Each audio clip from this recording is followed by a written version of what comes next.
Guys, we will make another version of banana cake. Yung ingredients natin ay 5 bananas, 1/4 cup raisin, 1 and 1/2 cup milk, 1/2 cup choco chips, 1/2 cup sugar, 1/4 cup melted butter, 1/2 cup na homemade butter, 3 eggs, 4 cups na whole wheat flour. Whole wheat ito guys. So, ismash muna natin yung ating banana. Additional 1 cup vanilla, 1 tablespoon, 2 tablespoon baking. Paghaluin na natin mga ingredients natin guys.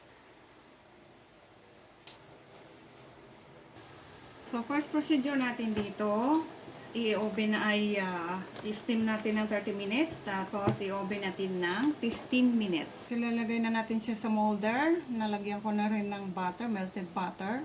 Ito na, steam natin siya. Ayan, i-oven muna natin. Here they are!